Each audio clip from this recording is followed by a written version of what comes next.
Trứng sán cần mỡ, bắp cần bơ, yêu không cần cớ, cần cậu cơ. Hôm nay em sẽ hướng dẫn các bác cài một cái theme mới gọi là Neon Style. Và đầu tiên mình phải cài gnome-session.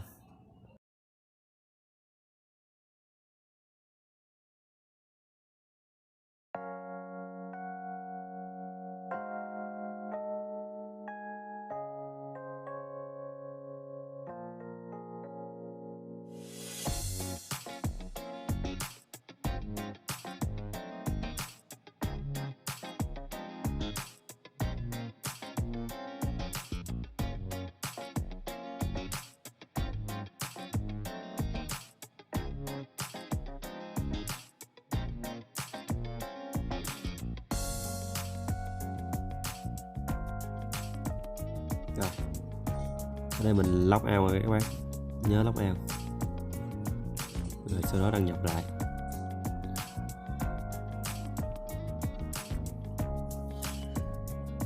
Các bác chọn vào cái biểu tượng bánh răng đấy, nhấn vào đây, chọn gnome on xo rồi mình nhấn đăng nhập lại.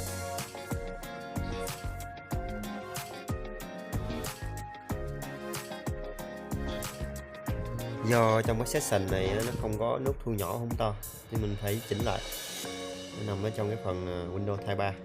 Thì các bật hai cái nút đó lên là sẽ có được hai nút này.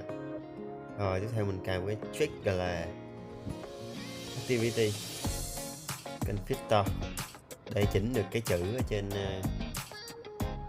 chỗ góc hot corner.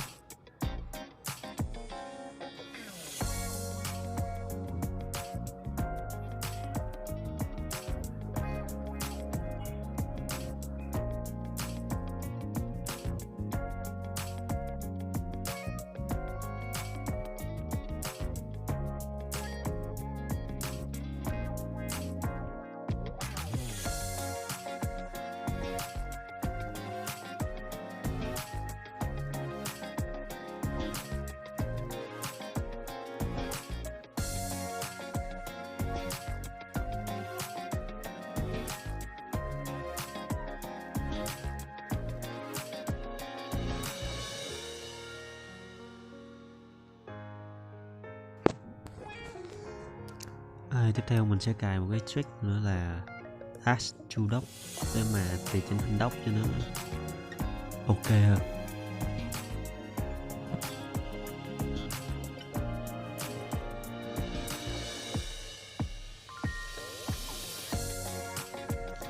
Rồi ở đây mình chỉnh, đầu tiên là mình chỉnh để mà nhấn vào cái icon cho nó thu nhỏ lại cái cửa sổ đang mở. Chỗ list action các bác chọn mini ra.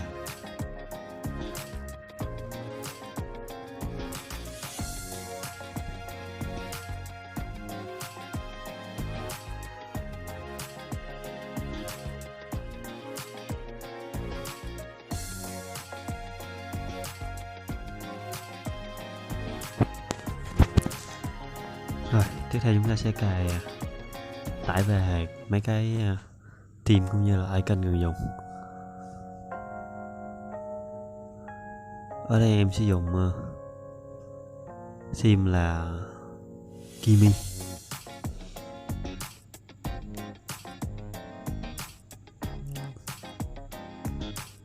và icon là Candy.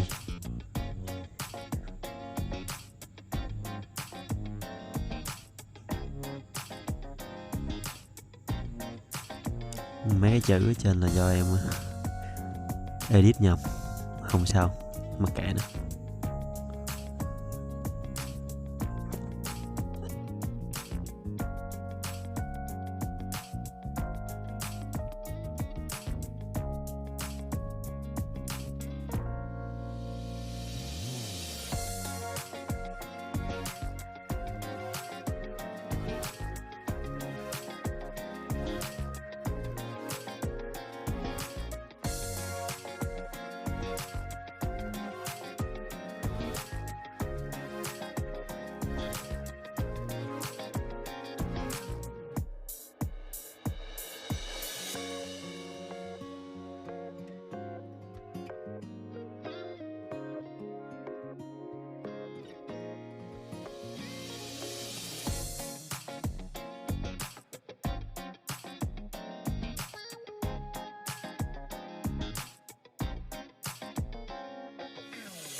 Sau khi tải về, các bác cứ giải nén theo thư mục .theme và .icon như ở trong video trước em đã hướng dẫn.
Rồi, bây giờ đặt hình nền nữa là sao? Hình nền em có để link ở dưới phần mô tả. Bạn nào thích thì cứ cài về, cài làm hình nền. Video của em đến đây cũng là hết.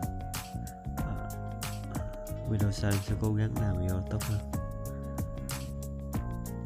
Cảm ơn các bạn đã xem. Sắp xếp layout chụp phát nha.